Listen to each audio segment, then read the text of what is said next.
दोस्तों, आज की आप बीती पुणे के रहने वाले जितेंद्र सिंह की है।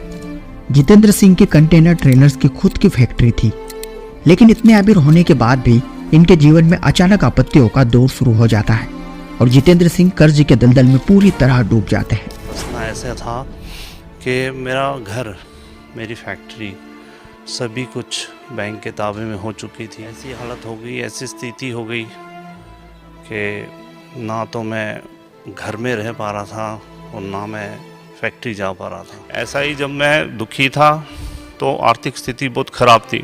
मेरे जीवन का सबसे बड़ा दुखित दिन वो था जिस दिन मुझे अपने बच्चों के फीस भरने के लिए भी पैसे नहीं थे। छोटे छोटे बच्चे अपने पिकी बैंक्स बनाते हैं, उसमें पैसे रखते हैं, तो वहाँ उनकी दादी उनको पैसे दिया करती थी, वो जमा करते थे। एक दिन मुझे ऐसे लगा कि मैं आज क्या करूं, तो दोनों बेटे छोटे छोटे थे, एक 8 एक 10 साल का था उस समय। दोनों अपना पिगी बैंक ले आए, मुझे बोलते पापा आप इसमें से हमारी फीस भर दो। मैं क्या बताऊं, मैं क्या किस हालत में था उस समय। घर वालों को कईयों ने बताया कि इसके ऊपर कई बाहर की चीज़ें भी कर रखी हैं, जिसके कारण ये शायद पूरा मेंटली डिस्टर्ब हो जाएगा, मेंटल हो जाएगा। जितेंद्र सिंह की आर्थिक स्थिति तो खराब हो ही चुकी थी, मानसिक स्थिति भी बहुत ज्यादा बिगड़ने लगी थी। जीवन में अनायास आने वाले इन संकटों के निवारण के लिए जितेंद्र दास संत महंतों के पास भी गए, लेकिन सभी ने ये कहकर टाल दिया कि ये तो ब्रह्मांड में बने नियम अनुसार प्रारब्ध का फल है, जिसे भोगना ही पड़ता है। एक दिन फिर उन संतों के पास गया और उन संतों से जाके मैंने काफ़ी चर्चा की। आखिरी में उन्होंने मुझे ये कह दिया कि ये तो ब्रह्मांड है, ब्रह्मांड में तो ये दुख सुख तो चलते हैं, ये तो भुगतने पड़ते हैं। क्योंकि इसके पहले भी मैंने कोई जगह नहीं छोड़ी, ना कोई मंदिर छोड़ा, ना कोई मस्जिद छोड़ा, ना कोई संत छोड़ा। हर एक के पास जाके मुझे फैमिली वाले भी ले जाते थे, क्योंकि मेरी तो मेंटली स्थिति इतनी ख़राब थी कि मुझे समझ में नहीं आता था कि क्या करूं। मैं बड़ा तड़फा, मैं आया और अपनी मदर के भाव में लपेट के मैं रोया, बहुत रोया। मैंने बोला मुझे नहीं पता क्या है ये, क्या ब्रह्मांड है और ये क्या स्थिति है, मुझे कुछ समझ में नहीं आ रही है। और वो पुकार जो मेरे हृदय से निकली, जो मेरी आत्मा से निकली, इस परमात्मा ने सुनी। फिर एकाएक जितेंद्र दास को संत रामपाल जी महाराज की जानकारी मिलती है और वह पूरा ज्ञान समझकर संत रामपाल जी महाराज की शरण ग्रहण कर लेते हैं। इसके बाद तो जितेंद्र दास के साथ अजीबोगरीब चमत्कार होने लगते हैं। सुन ली 2010 में एक बार ऐसा हो गया कि हमने कुछ 28 गाड़ियों के ऑर्डर्स लिए थे। करीब 3-4 करोड़ का वो माल था पूरी गाड़ियों का, और गाड़ियाँ बनी और हमने टाटा मोटर्स के पार्किंग में भिजवा दी। उसके बाद में कस्टमर का हमें फ़ोन आया कि गाड़ी आपने 15 फीट 4 इंच बना दी है, जो कि आपने 15 फीट बनानी थी। मेरे पैरों नीचे ज़मीन निकल गई। मैंने बोला ऐसा कैसे हो सकता है। बोला नहीं, मैं गाड़ी के पास खड़ा हूँ, हमने टेप लगाया हुआ है, हम देख रहे हैं यहाँ पर। मैं बोला ठीक है, मैं अपनी पूरी टीम को भेजता हूँ वहाँ पे, वो आगे चेक कर लेंगे पूरी, हम देखते हैं कहीं क्या प्रॉब्लम है।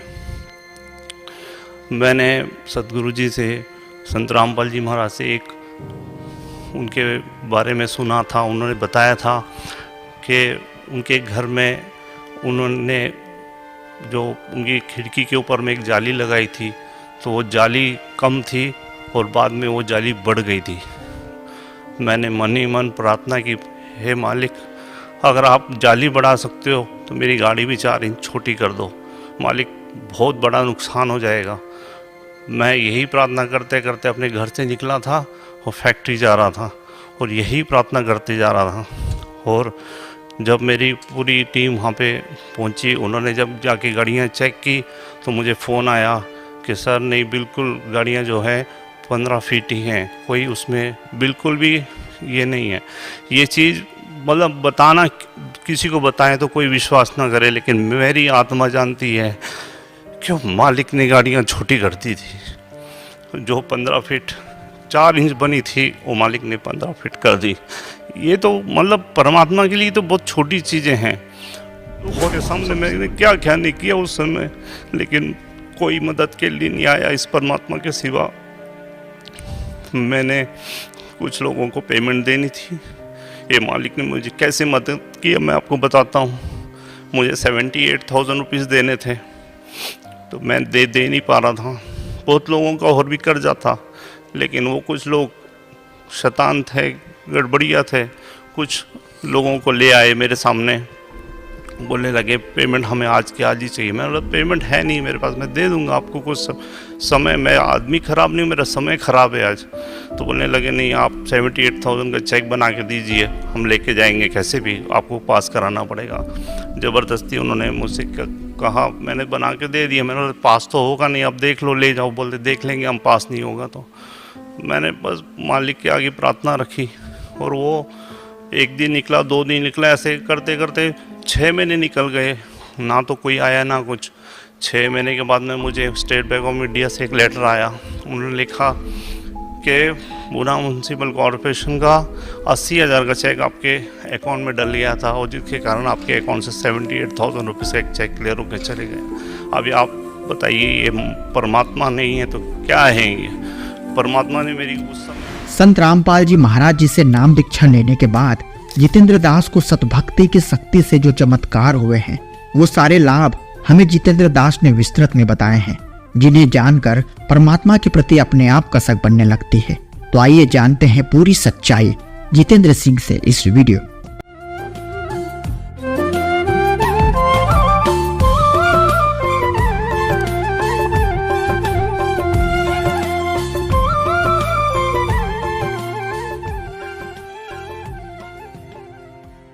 क्या शुभ नाम है जी आपका? मेरा नाम जितेंद्र सिंह अहलूवालिया है। कहाँ से आए सर आप? मैं पूना से आया हूँ, महाराष्ट्र से। क्या काम करते हैं आप? मैं एक इंडस्ट्रियलिस्ट हूँ, फैक्ट्री है मेरी पूना में। हम लोग जो ट्रेलर्स वगैरह होते हैं, कंटेनर्स होते हैं, वो बनाते हैं। संत रामपाल जी महाराज की शरण में आने से पहले कौन सी भक्ति करते थे आप? हमारे घर में शुरू से ही संतों का आना जाना काफ़ी था, तो मैं एक सिख होने के नाते गुरुद्वारे भी जाता था। लेकिन एक संत जी के भी शरण में मैं हमेशा बचपन से रहा हूँ, जो कि शिव जी की भक्ति करवाते थे। मुझे उन्होंने ओम नमो शिवाय नाम दिया हुआ था, और अब मान के चलिए कि ये जो जीवन है, जब हमने ये ज्ञान सतगुरु रामपाल जी महाराज से प्राप्त हुआ, तो उसके बाद ये पता चला कि जो जीवन है वो एक सुख और दुख में चलता है। जब हमारे पुण्य कर्म होते हैं तो काफ़ी सुख मिलते हैं, और जैसे ही हमारे पाप कर्म शुरू हो जाते हैं तो दुख की शुरुआत हो जाती है। तो जिन संतों से मैंने वो नाम लिया था, वो नाम की क्या ताकत थी, वो आज मुझे इस ज्ञान से पता चला है। उसकी कोई ताकत नहीं थी। क्योंकि मैं हर रोज़ का मेरा नियम ये था कि मैं जब घर से निकलता था, गुरुद्वारे जाता था, मत्था टेकता था। वहाँ से मेरी फैक्ट्री करीब करीब 1 घंटे दूर थी।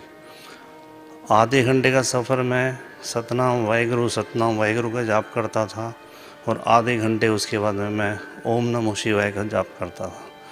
और जब मैं फैक्ट्री पहुंचता था, उसके बाद देखता था कि दोनों कोई काम नहीं कर रहे हैं। उल्टा हर रोज़ मेरा नुकसान ही नुकसान होता जा रहा है। और एक समय ऐसा आ गया कि मैं टोटल ही स्क्वायर में फंस गया। ऐसा फंसा कि मुझे कुछ नहीं समझ आ रहा था कि मैं क्या कर सकता हूँ अभी। वो फंसना ऐसा था कि मेरा घर, मेरी फैक्ट्री, सभी कुछ बैंक के ताबे में हो चुकी थी। लोगों का, क्रेडिटर्स का बहुत सारा देना सिर पे कर्ज बन गया। ऐसी हालत हो गई, ऐसी स्थिति हो गई कि ना तो मैं घर में रह पा रहा था और ना मैं फैक्ट्री जा पा रहा था। ऐसी दुविधा में फंसा। तो मैं क्या बताऊं कि मतलब वो दुख, वो समय मैं मतलब बयान नहीं कर सकता कि क्या दुख था वो। बोलते हैं ना, जिस तन लागे सो तन जाने। इतना भयंकर वो समय था जिसके कारण सिर्फ यही नहीं था कि सिर्फ वो आर्थिक स्थिति खराब हो रही थी, शरीर पूरा खराब हो रहा था। घर वालों को कईयों ने बताया कि इसके ऊपर कई बाहर की चीज़ें भी कर रखी हैं जिसके कारण ये शायद पूरा मेंटली डिस्टर्ब हो जाएगा, मेंटल हो जाएगा। कई संतों ने भी बताया, क्योंकि हमारे घर में संतों का काफ़ी आना जाना रहता था। कईयों ने ये भी बताया कि ये वाकई में ये मेंटल हो जाएगा, ये नहीं रह पाएगा। तो इसके चलते मैंने एक दिन फिर उन संतों के पास गया और उन संतों से जाके मैंने काफ़ी चर्चा की। आखिरी में उन्होंने मुझे ये कह दिया कि ये तो ब्रह्मांड है, ब्रह्मांड में तो ये दुख सुख तो चलते हैं, ये तो भुगतने पड़ते हैं। मैं बड़ा तड़फा, मैं आया और अपनी मदर के भाव में लपेट के मैं रोया, बहुत रोया। मैंने बोला मुझे नहीं पता क्या है ये, क्या ब्रह्मांड है और ये क्या स्थिति है, मुझे कुछ समझ में नहीं आ रही है। मेरे जैसा आदमी, जो मैंने कभी शराब को हाथ नहीं लगाया, कभी नॉनवेज नहीं खाया, कभी मैंने किसी को दुख देने की कोशिश नहीं की, और मेरे जैसे आदमी के साथ अगर ऐसा दुख है तो इस ब्रह्मांड या जाओ जो भी बोलते हैं, मुझे समझ नहीं आ रहा क्या स्थिति है ये। और वो पुकार जो मेरे हृदय से निकली, जो मेरी आत्मा से निकली, इस परमात्मा ने सुन ली। संत रामपाल जी महाराज की शरण में कैसे आए आप? संत रामपाल जी महाराज की शरण में मैं ऐसा आया कि संत रामपाल जी महाराज जी के एक शिष्य हैं पूना में ही। मैं गाड़ियाँ बनाता हूँ और वो गाड़ियाँ चलाते हैं, जो हम कंटेनर्स वगैरह बनाते हैं। तो उनके लिए मैंने 2002 में मैं सदगुरु के शरण में आया था। तो 2002 में मुझे पता चला कि उन्होंने कुछ गाड़ियाँ बनवानी हैं। तो मैं उस ऑर्डर के लिए मैं उनके ऑफिस में गया था। उनका नाम रविंदर दास है। तो मैं उनके ऑफिस में जाके बाहर बैठा हुआ था। वो इतने में फिर मुझे उन्होंने अंदर बुलाया तो मुझे उन्होंने देखा। मैं करीब 3 साल के बाद उनको मिला था। उसके पहले 3 साल पहले उन्होंने गाड़ियाँ बनवाई थी।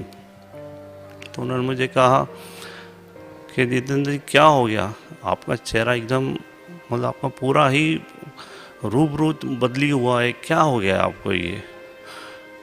मैंने मतलब वहाँ पे मुझसे रहा नहीं गया। मैंने पूरी अपनी स्थिति बताई कि मैं किस तरह से फंस चुका हूँ और मेरे साथ क्या क्या बीत रहा है आज।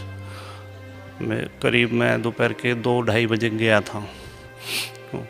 उन्होंने मुझे पूरा इस परमात्म ज्ञान का पूरा उन्होंने चीज़ समझाई। हमको वहाँ बैठे बैठे रात के 10:30-11 बज गए और मुझे समझ में आ गया कि यहाँ पर कोई चीज़ है, ये जो ज्ञान बता रहे हैं इसमें कुछ मतलब अंदर से आत्मा ने पूरी उस चीज़ को पकड़ लिया कि यहाँ पर कुछ ना कुछ बात बन जाएगी। क्योंकि इसके पहले भी मैंने कोई जगह नहीं छोड़ी, ना कोई मंदिर छोड़ा, ना कोई मस्जिद छोड़ा, ना कोई संत छोड़ा। हर एक के पास जाके मुझे फैमिली वाले भी ले जाते थे, क्योंकि मेरी तो मेंटली स्थिति इतनी ख़राब थी कि मुझे समझ में नहीं आता था कि क्या करूं। तो मुझे हर जगह ले जाते थे। तो जब मुझे ये ज्ञान पता चला तो मुझे लगा कि मैं तो वैसे दुख ही में काफ़ी था। मैं तो अपना दुख ही निवारण करने की कोशिश कर रहा था, ज्ञान को एक साइड में समझ रहा था, लेकिन मुझे ज़्यादा ये था कि मेरा दुख निवारण हो जाएगा इससे। मैंने उनसे कहा मुझे पूरा एड्रेस दीजिए सब। मैंने अगले दिन की टिकट की कोशिश की, वो नहीं मिली। उसके अगले दिन की मिली। मैं करोथा आश्रम पहुंच गया। करोथा आश्रम पहुंचने के बाद में जो मुझे सदगुरु के दर्शन हुए और जो मैंने वहाँ पे सब चीज़ें समझी, मैं वो दिन गया और ये दिन आया। मैंने पीछे अपने जीवन में कभी दुख नहीं देखा। फिर मेरे साथ बहुत कुछ होता था। जिस दिन मैं ट्रेन में बैठा था उस दिन भी हमारे फैक्ट्री में एलपीजी की पाइप को आग लग गई थी। आग लगते हुए पूरी आग चलते हुए पूरी सिलेंडर की तरफ बढ़ रही थी। सारे वर्कर्स वगैरह बाहर निकल गए थे। और फिर मुझे वहाँ से फ़ोन आया जब मैं करोथा आश्रम में था कि वो आग एकदम सिलेंडर के पास जाके अपने आप बुझ गई। मैंने सदगुरु के शरण में दंडवत मार के कहा, गुरुजी आए दिन कुछ ना कुछ होता रहता है, बहुत मुसीबत है। मैं बहुत दुखी आ रहा था उस समय, मुझे कुछ समझ में नहीं आ रहा था क्या करूं। परमात्मा ने सिर पे हाथ रख के बोला, बेटा ये आखिरी था, इसके बाद कुछ नहीं होगा, अभी ये आखिरी था बेटा। और मैं आज बताता हूँ, वो 2002 और आज 2012, मुझे कुछ कोई हमारे यहाँ पे कोई मुश्किल नहीं, कोई तकलीफ़ नहीं, कुछ नहीं। इतना शांत वातावरण कर दिया है आसपास में, क्योंकि ये जब तक हमारे वातावरण शांत नहीं होगा हम भक्ति क्या करेंगे, हम क्या परमात्मा को पहचानेंगे। हमारे आसपास में आग लगी हो और हम क्या भक्ति कर सकते हैं। इसके लिए परमात्मा ने पूरा शांत कर दिया और पूरी भक्ति करवाई। फिर मुझे समझ में आया कि मेरा दुख जो मेरे लिए वरदान बन गया। तो परमात्मा कहते हैं कि उस सुख के माथे पत्थर पड़ो जिससे नाम हृदय से जाए, और ऐसे दुख के मैं बलिहारी जाऊं जो पल पल नाम रटाए। उस नाम मेरे लिए वरदान बन गया।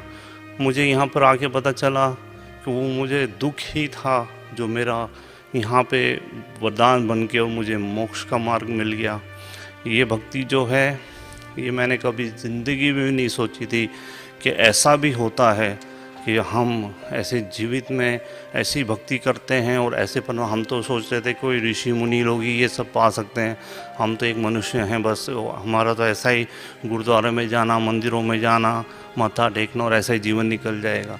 सर, संत रामपाल जी महाराज से नाम उपदेश लेने के बाद आपको क्या क्या लाभ मिला? बहुत लाभ हुआ है। जैसे एक तो मैंने आपको अपनी आर्थिक स्थिति का बताया, फिर आर्थिक स्थिति में मैं आपको बता सकता हूँ कि ऐसे ऐसे जिसको लोग चमत्कार बोलते हैं या जो भी बोलते हैं, लेकिन इंसान पे जब दुख होता है ना उसको समझ में आता है कि वो कष्ट कैसे निकला जाए। अभी हम लोग कंटेनर्स बनाते हैं। 2010 में एक बार ऐसा हो गया कि हमने कुछ 28 गाड़ियों के ऑर्डर्स लिए थे, करीब करीब 3-4 करोड़ का वो माल था पूरी गाड़ियों का। और गाड़ियाँ बनी और हमने टाटा मोटर्स के पार्किंग में भिजवा दी। उसके बाद में कस्टमर का हमें फ़ोन आया कि गाड़ी आपने 15 फीट 4 इंच बना दी है, जो कि आपने 15 फीट बनानी थी। मेरे पैरों नीचे ज़मीन निकल गई। मैंने बोला ऐसा कैसे हो सकता है? वो बोला नहीं, मैं गाड़ी के पास खड़ा हूँ, हमने टेप लगाया हुआ है, हम देख रहे हैं यहाँ पर। मैं बोला ठीक है, मैं अपनी पूरी टीम को भेजता हूँ वहाँ पे, वो आके चेक कर लेंगे पूरी, हम देखते हैं कहीं क्या प्रॉब्लम है। मैंने सतगुरु जी से, संत रामपाल जी महाराज से एक उनके बारे में सुना था। उन्होंने बताया था कि उनके घर में उन्होंने जो उनकी खिड़की के ऊपर में एक जाली लगाई थी, तो वो जाली कम थी और बाद में वो जाली बढ़ गई थी। मैंने मन ही मन प्रार्थना की, हे मालिक अगर आप जाली बढ़ा सकते हो तो मेरी गाड़ी भी 4 इंच छोटी कर दो मालिक, बहुत बड़ा नुकसान हो जाएगा। मैं यही प्रार्थना करते करते अपने घर से निकला था और फैक्ट्री जा रहा था और यही प्रार्थना करते जा रहा था।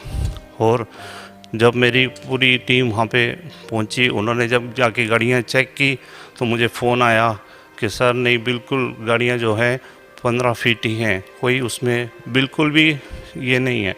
ये चीज़ मतलब बताना, किसी को बताएं तो कोई विश्वास ना करे, लेकिन मेरी आत्मा जानती है कि मालिक ने गाड़ियाँ छोटी कर दी थी। जो 15 फीट 4 इंच बनी थी वो मालिक ने 15 फीट कर दी। ये तो मतलब परमात्मा के लिए तो बहुत छोटी चीज़ें हैं। बहुत सबसे बड़ी चीज़ें ये हैं कि जो मालिक हमें ये मोक्ष का मार्ग बता रहे हैं, ये ज्ञान दे रहे हैं। ऐसा ही जब मैं दुखी था तो आर्थिक स्थिति बहुत ख़राब थी। मेरे जीवन का सबसे बड़ा दुखित दिन वो था जिस दिन मुझे अपने बच्चों के फीस भरने के लिए भी पैसे नहीं थे। आप यकीन नहीं कर सकते परमात्मा ने मुझे कहाँ से कहाँ निकाल दिया।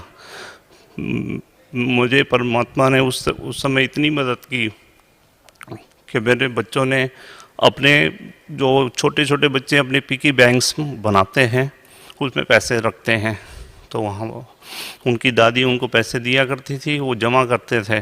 एक दिन मुझे मतलब ऐसे लगा कि मैं आज क्या करूं, तो दोनों बेटे छोटे छोटे थे, एक 8 एक 10 साल का था उस समय। दोनों अपना पिगी बैंक ले आए, मुझे बोलते पापा आप इसमें से हमारी फीस भर दो। मैं क्या बताऊं, मैं क्या किस हालत में था उस समय, लेकिन इस मालिक ने इतना सुख दिया है, इतना सुख दिया है कि मैं बता नहीं सकता आपको कि मतलब किस किस लोगों के सामने मैंने क्या क्या नहीं किया उस समय, लेकिन कोई मदद के लिए नहीं आया इस परमात्मा के सिवा। मैंने कुछ लोगों को पेमेंट देनी थी, ये मालिक ने मुझे कैसे मदद की मैं आपको बताता हूँ। मुझे 78,000 रुपीज़ देने थे, तो मैं दे नहीं पा रहा था। बहुत लोगों का और भी कर्जा था, लेकिन वो कुछ लोग शैतान थे, गड़बड़िया थे, कुछ लोगों को ले आए मेरे सामने, बोलने लगे पेमेंट हमें आज के आज ही चाहिए। मैं बोला पेमेंट है नहीं मेरे पास, मैं दे दूंगा आपको कुछ समय, मैं आदमी ख़राब नहीं हूँ, मेरा समय ख़राब है आज। तो बोलने लगे नहीं आप 78,000 का चेक बना के दीजिए, हम लेके जाएंगे, कैसे भी आपको पास कराना पड़ेगा। ज़बरदस्ती उन्होंने मुझसे कहा, मैंने बना के दे दिया। मैंने बोला पास तो होगा नहीं, आप देख लो, ले जाओ। बोलते देख लेंगे हम, पास नहीं होगा तो।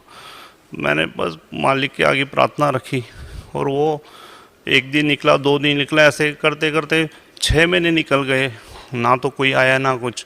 6 महीने के बाद में मुझे स्टेट बैंक ऑफ इंडिया से एक लेटर आया। उन्होंने लिखा कि गुना म्यूनसिपल कॉरपोरेशन का 80,000 का चेक आपके अकाउंट में डल गया था, और जिसके कारण आपके अकाउंट से 78,000 रुपीज़ का एक चेक क्लियर होकर चले गया। अभी आप बताइए, ये परमात्मा नहीं है तो क्या है ये? परमात्मा ने मेरी उस समय मतलब इतने खतरनाक लोगों से भी मेरी रक्षा की, और मेरी इज़्ज़त रखी, सब किया। ये सब खेल वो करता है, लेकिन दुनिया को बताओ तो दुनिया मानती नहीं है, समझती नहीं है। फिर ऐसे ही करके और भी बहुत सारी चीज़ें हैं, जैसे हमारे पूरा घर, फैक्ट्री पूरा बैंक के पास थी, पूरा उन्होंने केस कर रखा था कोर्ट में, पूरे चीज़ें को उन्होंने पूरा लीलाओं तक ये चल रहा था। लेकिन बस ये परमात्मा का खेल था कि परमात्मा ने जैसे ही शरण में आया हूँ, शरण में आते ही परमात्मा ने पूरा कुछ भी कर सकते हैं मालिक ने। जब मैं शरण में आया हूँ उसके बाद में इतना मार्केट में काम दिलवा दिया कि हमें कहीं बाहर जाके काम कर लेके आने की ज़रूरत नहीं पड़ती थी। लोग आके कहते थे हमारी गाड़ी बना दो, हमारी गाड़ी बना दो, और इतना काम आया जिसके कारण हमने बैंक से बात की। बैंक से बात करके उनको बताया कि हम ऐसे ऐसे करके आपको देंगे। बैंक वाले भी मान गए, और धीरे धीरे करते हुए हर एक चीज़ ठीक हो गई। आज परमात्मा ने बहुत ही सुख दिए हैं, और अब मैं मतलब माइनस से भी नीचे था, वो वहाँ से मुझे आज यहाँ परमात्मा ने अपने चरण कमलों में रखा हुआ है। मतलब इतना सुख दिया है कि मैं आपको, मेरे पास कोई वर्ड्स नहीं है कि जिससे मैं आपको उस डिस्क्राइब करके बता सकूं। जितेंद्र जी, भक्त समाज को आप क्या संदेश देना चाहते हैं? मैं यही संदेश देना चाहता हूं कि अभी आप देखिए, मेरे जैसा आदमी जो कभी किसी को दुख नहीं देता था, नॉन वेज नहीं खाता था, ड्रिंक्स नहीं पीता था, और सुबह शाम हमारे घर में संतों का आना जाना रहता था, और गुरुद्वारे जाना था, मंदिर जाता था, सब करता था। मेरे साथ क्या हो गया? तो ये क्या है, यहाँ पे बस यही है कि हम अपने सब कर्मों के ऊपर चल रहे हैं। हमारे जितने पुण्य होंगे उतने हमको बस अच्छा उस समय मौज होगी, छाया रहेगी। जैसे हमारे पाप कर्म स्टार्ट हो जाएंगे, हमें धूप मिलेगी, हमें सेक मिलेगा, इतनी हीट मिलेगी आप अपने आप को नहीं पहचान पाओगे। तो हमें आज जो सदगुरु रामपाल जी महाराज ऑथेंटिक प्रूफ्स के साथ में हर ग्रंथ को बता रहे हैं, हर शास्त्रों को बता रहे हैं, हमें किसी को भी पूछने की ज़रूरत नहीं है। हमें बस इतना करना है कि आज जो वो टीवी चैनल्स पे बता रहे हैं, जो उनके सीडीज़ बनी हुई आप वो देख सकते हो, उनकी किताबें वो देख सकते हैं। हमें किसी को मत पूछिए, आप हमारा भी मत सुनिए ना, लेकिन इतनी बेनती है कि आप ये सिर्फ अपना थोड़ा सा समय निकाल के और इस चीज़ पे गौर करिए, और फिर 110% आपको बताते हैं कि इसमें कोई शंका नहीं मिलेगी, आपको कोई डाउट्स नहीं रहेंगे, हर चीज़ आपकी क्लियर हो जाएगी और आप परमात्मा पा सकते हैं, आप मोक्ष प्राप्त कर सकते हैं। इतना गारंटेड मार्ग है ये। जितेंद्र जी, आप बता रहे थे कि आप सतनाम वाहेगुरु जी का जाप करते थे, तो ये सतनाम वाहेगुरु जी क्या है? सतनाम वाहेगुरु जी, मुझे सदगुरु रामपाल जी महाराज के शरणों में आने के बाद में इसका मतलब समझा कि मैंने कितना जाप किया उसका, और उसका असली में मतलब ये है कि जब भी गुरु नानक देव जी को जब कबीर साहिब जी सचखंड लेके गए थे, और वहाँ पे जाने के बाद में गुरु नानक देव जी ने ये कहा था कि मुझे यहीं रहने दो, मुझे वापस मत भेजो उस काल के लोग में। तो कबीर साहिब जी ने बोला था, नहीं, आपको हम विधि बताएंगे, आपको विधि वक्त आना है, मैं वहाँ पे आपको मिलूँगा, गुरु रूप में मिलूँगा, आपको सतनाम दूंगा, फिर मोक्ष प्राप्त होगा और आप आ सकते हैं। फिर गुरु नानक देव जी ने जब वहाँ से आए थे वापस, और उन्होंने उदासी स्टार्ट की थी, पहली उदासी जैसे उनकी काशी की थी, तो उन्होंने यही कहा था कि वही गुरु मिले और मुझे सतनाम दे। सतनाम वाहेगुरु मतलब वही गुरु मिले मुझे और वही सतनाम दे मुझे, जिससे कि मेरा मोक्ष हो। असली में इसका मतलब ये कोई नाम वगैरह नहीं है, ये गुरु नानक देव जी से मुख से निकले हुए ये शब्द हैं जिससे कि वो मोक्ष प्राप्त कर सकते थे उसके द्वारा।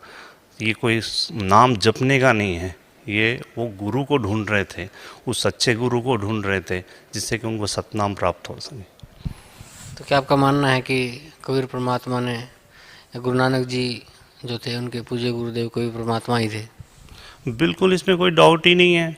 उनको बई नदी के ऊपर आके मिले हैं। आज हर सिख जानता है बई नदी की साखी क्या थी, सब जानते हैं। बई नदी के ऊपर आके जिंदा महात्मा के रूप में उनको मिले थे, और इसी रूप में कबीर साहिब जी हर संतों को मिले हैं, जिनको भी उस समय वो गरीबदास जी को लेके गए या धर्मदास जी को लेके गए, जिनको भी मिले हैं वो जिंदा महात्मा के रूप में मिले हैं। और गुरु नानक देव जी को भी उसी रूप में वो मिले थे, और उसी रूप में उन्होंने उनके साथ में वार्तालाप की थी। और ये साक्षात मतलब चीज़ें लिखित में हैं, इसमें कोई डाउट नहीं है। तो अगर फिर डाउट करने जाएं तो फिर बहुत सारी बातें मनमुखी करें तो कर सकते हैं, लेकिन ऑथेंटिकली तो जब तक हम नहीं देखेंगे तो कोई भी मानेगा नहीं। इसलिए ये ऑथेंटिक प्रूफ्स हैं, लिखित में हैं, सब चीज़ें सामने दिखाई देती हैं। और देख के भी अगर कोई अनजान पुना करे तो फिर तो वो परमात्मा पाना ही नहीं चाहता, वो लोगों को भटकाना चाहता है। और मैंने एक चीज़ और देखी है इस जीवन में कि जो खास करके हमारे सारे धर्म के ठेकेदार हैं, इन्होंने सबसे ज़्यादा काम बिगाड़ा हुआ है समाज का, क्योंकि ये अपनी ही उल्लू सीधा करने के लिए भगत समाज को भड़का देते हैं, उनको गलत रास्ते पे लगा देते हैं।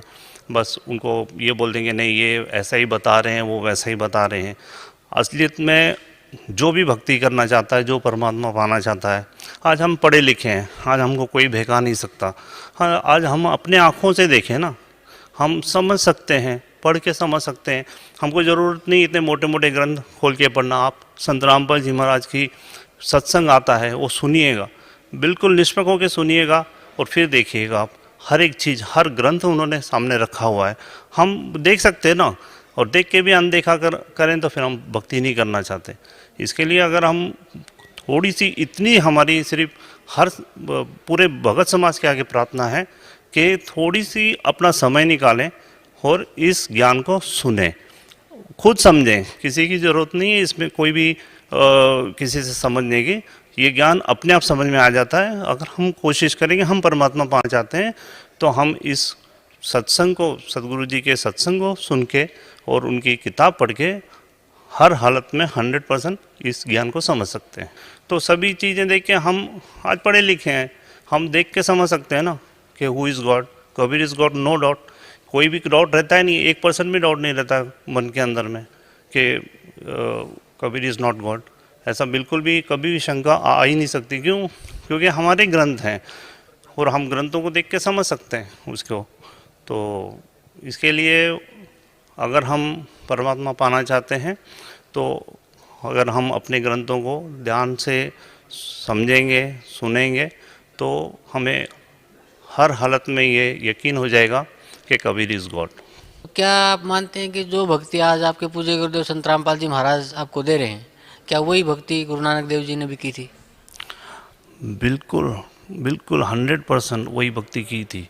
क्योंकि जब पूरा ये प्रकरण हमारे सामने संत रामपाल जी महाराज ने अपने ही ग्रंथों से निकाल के सामने रख दिया है, तो उसमें तो कोई डाउट ही नहीं रहा ना। और वो जो 2 अक्षर का नाम है, सतनाम जो है, वो संत रामपाल जी महाराज ने हमें गुरु नानक देव जी की जो प्राण संगली है उसके अंदर में भी लिखित में बता दिया। जब बाला और मर्दाना के साथ वो लंका देखने की हट कर रहे थे और उनको दिखाने के लिए लेके जा रहे थे, उस समय भी उन्होंने वही नाम जपा था। उसके बारे में भी पूरा बताया गया है, लिखित में है, सामने है। इसके लिए गुरु नानक देव जी ने जो भक्ति की थी, आज 100% हम वही कर रहे हैं। और गुरु नानक देव जी का अगर मोक्ष हुआ है तो 100% हमारा भी होगा। जितेंद्र जी, और कुछ आप भक्त समाज को या अपने भाई बहनों को कुछ संदेश देना चाहते हैं? मैं यही संदेश देना चाहता हूँ कि ये मनुष्य जीवन बहुत ही दुर्लभ है और बहुत छोटा सा जीवन है। हम ज्ञान से ये समझ में आया है कि जब सतयुग था तो 1 लाख वर्ष मनुष्य का जीवन होता था और आज 100 भी नहीं रहा है अभी तो। और अगर इतना सा छोटा सा जीवन है और इतने से छोटे से जीवन में अगर हमें परमात्मा मिल जाए तो मतलब इससे बढ़कर चीज़ कोई नहीं हो सकती। क्योंकि हमने भी सुना है और हमारे बाप दादाओं ने भी बताया है कि कई ऋषि मुनि कई तप कर करके अपना शरीर गला गए, कईयों ने क्या क्या नहीं किया और परमात्मा नहीं पाया। ये गोल्डन अभी युग चल रहा है जिसमें कि परमात्मा ने बहुत दया की है हम सभी आत्माओं पे, सब बच्चों पे। तो हमें ये इसका पूर्णता से लाभ उठाना चाहिए। ये वक्त बार बार नहीं आता है, जबकि तत्वदर्शी संत और ये हमें मनुष्य जीवन और ये सब चीज़ें एक ही साथ हो जाना, ये कोई लॉजिक नहीं है, लेकिन ये हकीकत है कि ये एक ही बार ऐसे बड़ा मुश्किल से मौका मिलता है और इसका पूरे भगत समाज को लाभ उठाना चाहिए।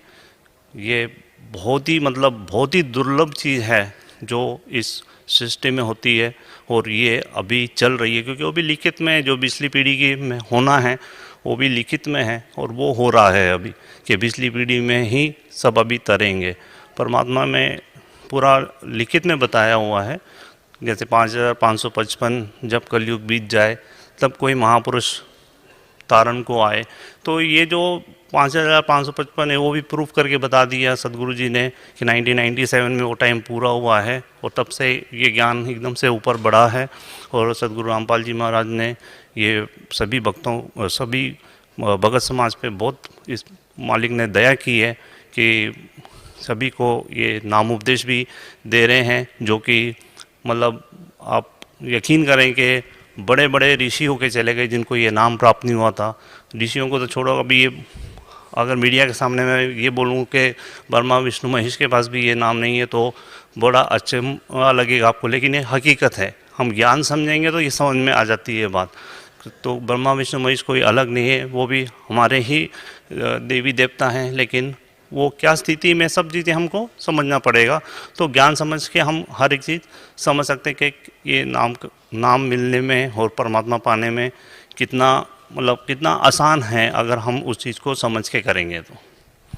जितेंद्र जी, आपके पूज्य गुरुदेव संत रामपाल जी महाराज ने वर्तमान के सभी धर्मगुरुओं को शास्त्रार्थ के लिए आमंत्रित किया हुआ है, तो आपको कैसा लगता है? बहुत ही अच्छी बात है। अगर यही हमारे सभी धर्मों के जो ये ऊपर में बैठे हुए हैं, अगर ये सच को सामने ले आएं तो मेरे ख्याल से बिल्कुल कुछ भी समय नहीं लगेगा परमात्मा को हम सबको यहाँ से सतलोक लेके जाने के लिए। सिर्फ यही कुछ लोग हैं जो कि मतलब ये बिल्कुल अपना अपना मैं तो कहूँगा कि अपना उल्लू सीधा करने के लिए इन्होंने ये हट बना के रखा हुआ है, जो कि भगत समाज के सामने ये सच्चाई को आना नहीं देने चाहते हैं। क्योंकि इन्होंने गलत ज्ञान दे चुके हैं। ये इनके ज्ञान रिकॉर्ड हो चुके हैं शास्त्रों में। इनकी जो किताबें हैं उसमें बिल्कुल शास्त्रों के उलट ज्ञान है इनका। तो इसलिए अभी ये फंस चुके हैं और ये ज्ञान को इसके लिए आगे आने नहीं देना चाहते हैं। क्योंकि अगर हर आदमी के पास में क्या हुआ कि भक्ति करने के लिए समय नहीं है तो सत्संग नहीं देखते हैं, कि कोई ग्रंथ को पढ़ते नहीं है। बस जो हमारे बाप दादा करते आ रहे हैं, कहीं घंटी बजा दी, कहीं अगरबत्ती लगा दी, कहीं कुछ कर लिया, वो कर रहे हैं। अगर थोड़ा सा समय निकालें और इस ज्ञान को समझने की कोशिश करें तो ये जितने भी संत बैठे हैं आज अपने आप को संत कहते हैं, इनका असली चेहरा सबके सामने आ जाएगा और सच्चाई उस परमात्मा की सबके दिल में उतर जाएगी और हम सब मोक्ष प्राप्त कर लेंगे। जी धन्यवाद भाई साहब, आपको बहुत बहुत धन्यवाद। सत्य घटना, सत्य की तह तक।